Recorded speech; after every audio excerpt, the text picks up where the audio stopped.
since you're in kindergarten. You just can't wait to graduate. And it felt so far away for such a long time, but now it's here and you're ready. Graduation season is an emotional time for any student. I'm super excited to be graduating, but there's still this feeling of sadness. But for survivors of the 2012 Sandy Hook Elementary School shooting, the celebratory event is laced with lingering pain.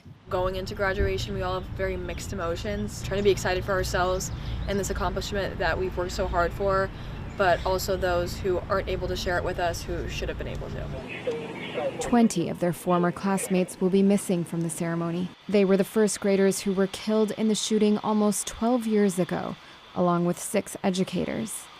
The shooting was kind of like our most core memory growing up, and I think that took away a lot of the joy that we could have experienced when we were 6 years old, and I can't really remember many times before the shooting, so in that sense it really did take over those really innocent times, and it really forced us to grow up so fast when we didn't need to. The shooter actually came into my classroom, so I had to watch all my friends and teachers get killed, and I had to run for my life at 6 years old. Just growing up with having the fear and the what ifs of what could have happened if I stayed, because I was gonna be next, but there was a split second where a kid decided to say run, and we ran. And just growing up with those memories of seeing your friends and teachers dying is not something anyone wants to live with, no matter what age.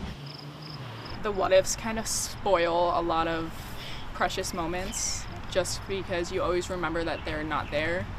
So even going to prom, you think, well, what if they were my prom date? Or, what if they were my significant other? Or what if they were able to walk this stage with me, and who would I still be friends with now? It causes even more pain than what we've already experienced. I do not want future kids of America to have to be scared in a classroom. The students have tried to transform their trauma into activism against gun violence.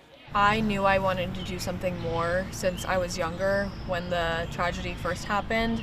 I wanted it to turn such a terrible thing into something more, and that these children and educators didn't die for nothing. It's a way to feel like you're doing something, because we're fighting for change, and we're really not going to stop until we get it.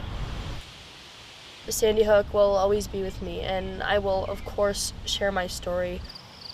Even though we are missing such a big chunk of our class, we are still graduating, and we want to be those regular teenagers who walk across that stage that day and feel that celebratory feeling in ourselves, knowing that we've come this far.